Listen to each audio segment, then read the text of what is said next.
வரிசையாக வந்து பார்த்துட்டு இருந்தோம் 10 நாளைக்கு. ரொம்ப போர் அடிச்சிருக்கும் இல்லையா, அவங்களுக்கு குக்கிங்கோட இதை பார்த்துட்டு இப்போ கொஞ்சம் வித்தியாசமாக வந்து ஸ்நாக்ஸ் ரெசிபி வந்து போடலாம் அப்படின்னு நினச்சிட்ருக்கேன். இனி இருக்கிற ஒரு 4-5 நாளைக்கு நம்ம ஸ்நாக்ஸ் ரெசிபி தான் வந்து பார்க்க போகிறோம். அதில் இன்றைக்கி நம்ம ஃபஸ்ட்டு வந்து பார்க்குறது வந்து பார்த்திங்கன்னா பழம்புரி தான் வந்து பார்க்க போகிறோம். கேரளா ஸ்டைல் பழம்புரி தான் வந்து பார்க்க போகிறோம். தேவையான க்ளோஸ்அப்பில் எடுத்து வச்சுருந்தேன், பார்த்துட்டு நினைக்கிறேன்.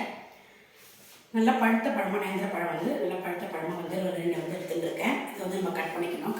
கட் பண்ணுறத அடுத்தது மைதா மாவு தான் அதுக்கு தேவை. மைதா மாவு நல்லா ஒரு கப் வந்து எடுத்துட்டுருக்கேன்.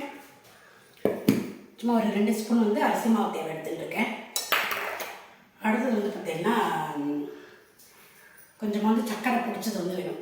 இல்லைன்னா சர்க்கரையாவோட நீங்கள் வந்து போட்டுக்கலாம். என்கிட்ட பிடிச்சதே வந்து இருந்தது, ஏலக்காய் பொடி வந்து போட்டு பொடிச்சு வச்சது இருந்தது. அப்படியும் இல்லைன்னா நீங்கள் வந்து சர்க்கரையை போட்டுட்டு கொஞ்சமாக ஏலக்காய் பொடி உங்களுக்கு வாசனை பிடிக்கும் அப்படின்னா அதை வந்து போட்டுக்கலாம், ரொம்ப நல்லாயிருக்கும். அதுக்கு தேவையான கொஞ்சமாக உப்பு, கொஞ்சமாக மஞ்சள் பொடி எல்லாம் வந்து நம்ம போட்டுட்டு கலந்துக்கப்புறம் எண்ணெய் வந்து இந்த பக்கம் வச்சுருக்கேன். ஃபஸ்ட்டு நம்ம இதை கலக்கிட்டு ஒரு 10-15 நிமிஷம் இதை வந்து ஊற விட்டுருவோம். அதுக்கப்புறமா இதில் நினைக்கிட்டு நான் வந்து பண்ணுறதை வந்து காட்டுறேன். இப்போ வந்து ஃபஸ்ட்டு பார்த்தீங்கன்னா இந்த மைதா மாவு வந்து இதில் வந்து கொட்டிட்டு விடுறேன் நான். அடுத்தது சர்க்கரை பிடிச்சது, அடுத்தது அரிசி மாவு,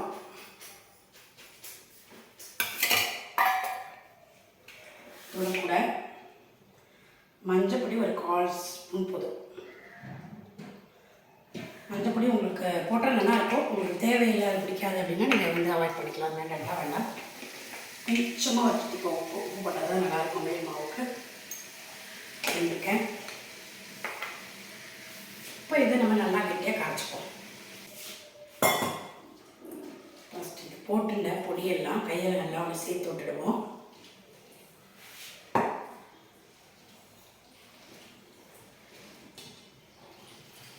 மாலை சமயத்தில் வந்து பார்த்திங்கன்னா சீக்கிரமாக ஒரு 11 மணி நேரத்துக்கு சாப்பிட்டுட்டு ஒரு வேளை நைட்டு வந்து சாப்பிட்றவாலும் வந்து இருப்பாள். இப்போ வந்து பார்த்திங்கன்னா மருந்து நாங்கள்லாம் வந்து இப்போ இங்கே அம்மா அப்பாலாம் இருக்கா எல்லாம் மருந்து எடுத்துக்கிறதுனால காலையில் டிஃபனை வந்து சாப்பிட்றது, மத்தியானம் வந்து சாப்பிட்டுக்கிறது. வேறு டிஃபன் வந்து சாப்பிடாம இப்போலாம் இருக்க முடியாதனால சாப்பிட்டுப்பா சில பேர். சாயந்தரம் ஈவினிங் வந்து ஸ்நாக்ஸ் டைம் ஏதாவது ஈவினிங் ஸ்நாக்ஸ் ஏதாவது சாப்பிடுவா, அப்படி இருக்கிறவாலும் இருப்பாள். அந்த சமயத்தில் நீங்கள் இந்த மாதிரி வந்து எடுத்துக்கலாம். வெங்காயம் எல்லாம் ஒன்றுமே இல்லாதக்கு நம்ம வந்து இந்த மாதிரிலாம் வந்து ஸ்நாக்ஸ் வந்து பண்ணலாம். இப்போ இது நல்லா கரைச்சி போகும். நல்லா ஒரு கெட்டி பதத்துக்கு கரைச்சிடும். கையால் தான் வந்து கரைக்க முடியும். கையாலே வந்து நல்லா வந்து கரைச்சி எடுத்து வச்சுட்டு ஒரு 10-15 நிமிஷம், கொஞ்சம் லேட்டானாலும் வந்து தப்பு கிடையாது. நல்லா ஒரு 1/2 மணி நேரம் 1 மணி நேரம் ஆனாலும் ஊற வச்சுட்டு போட்டு எடுக்கும். நல்லா சாஃப்டாக நல்லாயிருக்கும்.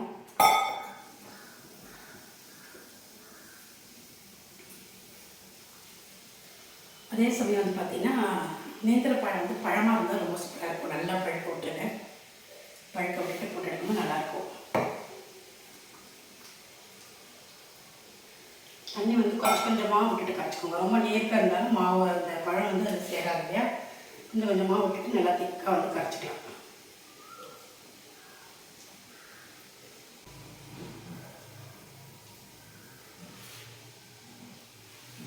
இப்போ இந்த நேரத்துக்கு நல்லா இப்படி கரைச்சிக்கோங்க. நல்லா கெட்டியாக, ரொம்ப தண்ணியாக இல்லாதக்கு ரொம்ப திக்காகவும் இல்லாதக்கு இப்படி கரைச்சிக்கணும். இந்த மாதிரி கரைச்சிட்டு இது வந்து நல்லா ஒரு 10-15 நிமிஷம் வச்சிடுறேன் நான். அதுக்குள்ளேயே வந்து நேந்திர பழத்தெல்லாம் நம்ம வந்து இப்படி கட் பண்ணிக்கணும். அதை காட்டுறதையும்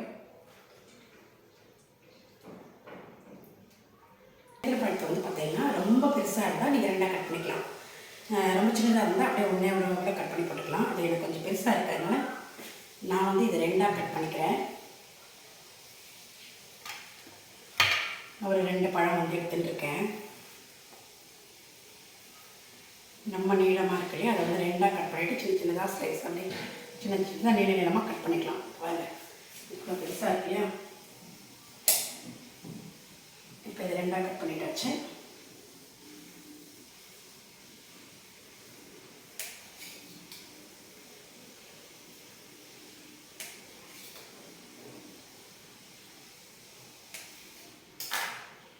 இப்போ இதை இந்த மாதிரி மெலிசாக வந்து கட் பண்ணிப்போம். இப்படி வந்து கட் பண்ணிட்டேன் நான்.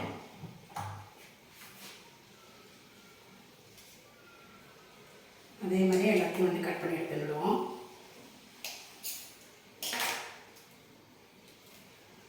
ரொம்ப பழுத்தது வந்து கட் பண்ண கொஞ்சம் கஷ்டமாக இருக்கும். கொஞ்சம் பார்த்து வந்து மெல்லிசாக முழுவதும் வந்து கட் பண்ணி எடுத்துக்கணும். இந்த மாதிரி எல்லாத்தையும் வந்து கட் பண்ணிவிட்டு இதுவும் கொஞ்சம் ரெடியாக அதுக்குள்ளேயே நல்லா ஊறிட்டும் எண்ணெயை காஞ்சிட்டு பார்ப்போம். இப்போ பார்த்தீங்கன்னா எண்ணெய் வந்து காஞ்சிட்டுருக்கு. இப்போ நம்ம ஒன்று ஒன்றா வந்து இந்த மாவில் வச்சு போட போகிறோம். ஒன்று ஒன்றா அப்படியே துவச்சிட்டு போடலாம்.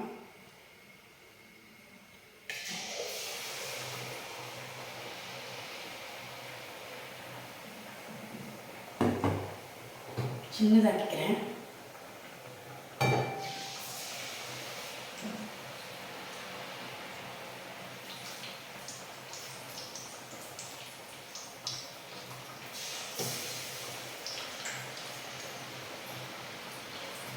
பழம் வந்து ரொம்ப பழத்தினால கொஞ்சம் பழம் தான் இருக்குது. அதனால் பார்த்துட்டு இப்போ 4 கோழி போட்டிருக்கேன். அதை எடுத்துகிட்டு நம்ம அடுத்தது வந்து போடுவோம். நல்லா காய வச்சுட்டு அப்புறமா சிம்மில் ஆக்கிட்டு போடுவோம். கொஞ்சமாக அப்படியே மண்ணில் அப்படியே நறுக்கி விடலாம். கொஞ்சம் நான் வீட்டில் இருக்கேன்.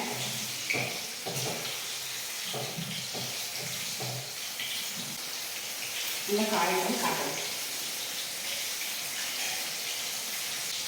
இப்போ பார்த்தீங்கன்னா ஒரு சைடு நல்லா வெந்ததுக்கப்புறம் ஒரு சைடு திருப்பி வச்சுக்கலாம். திருப்பி மாற்றி வச்சுட்டு நல்லா வேக வச்சு எடுத்துக்கலாம்.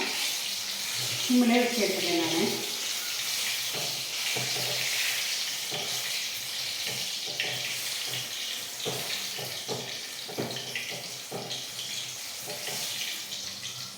பழம் வந்து ஆயிடுத்து ஒன்றா எடுத்துருவோம்.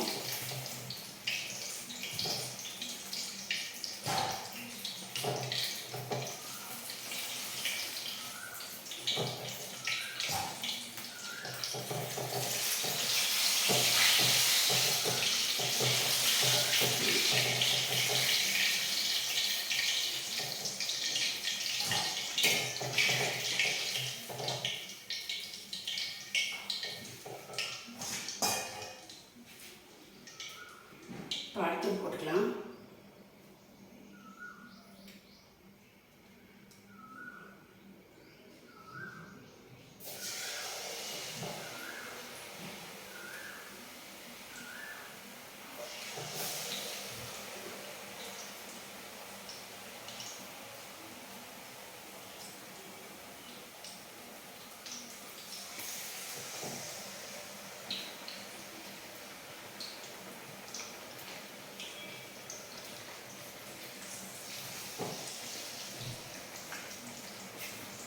போட்டுட்டு ஒரு நிமிஷத்துக்கு இப்போ நான் அப்படியே இருக்கட்டும்.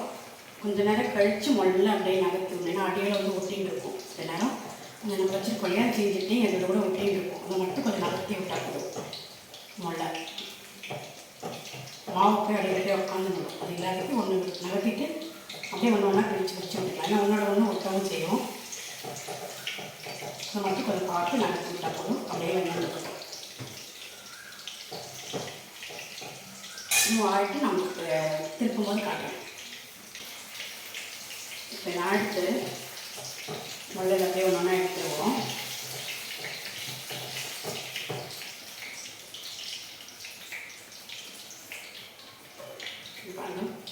இது சூப்பராக வந்து அடுத்து இந்த மஞ்சள் பொடி உங்களுக்கு தேவையில்லைன்னா மஞ்சள் பொடி போட வேண்டாம். அப்படியே கூட போட்டுக்கலாம்.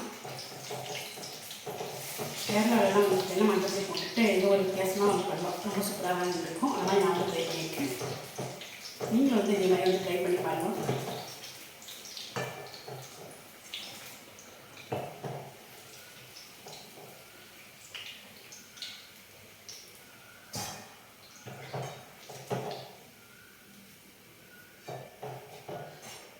இதே மாதிரி எல்லாமே நம்ம பொரிச்செடுப்போம்.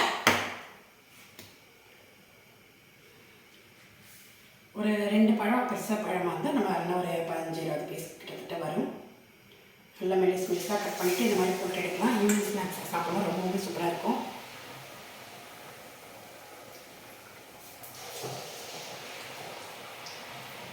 பழுத்த பழமாக தான் இருக்கணும். அது நல்லாயிருக்கும்.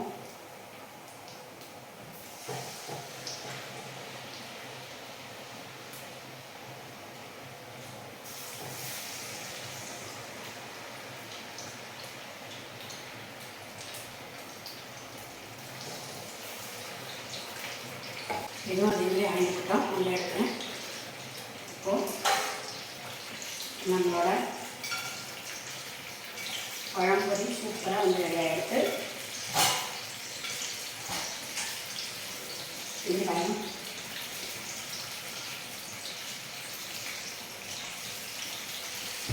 நம்மளோட சூப்பரான ஈவினிங் ஸ்நாக்ஸ் 4 மணி பலகாரம் இது என்ன எடுத்துக்கலாம். மாலை பட்சம் ஏழுக்கு 11வது நாள் ஸ்நாக்ஸ் ரெசிபியோட இன்றைக்கி ஒரு 4 நாளைக்கு நம்ம வந்து பார்க்க போகிறோம். இன்றைக்கி கேரளா ஸ்டைல் வந்து பழங்கள் வந்து பண்ணியிருக்கேன். உங்களுக்கு ரொம்ப பிடிச்சி பண்ணுங்க. நீங்களும் ட்ரை பண்ணி பாருங்கள். ட்ரை பண்ணி எப்படி லைக் பண்ணி நம்ம இந்த இடத்துல வந்து வேறு ரெசிபி பார்க்கலாம். Okay, thank you.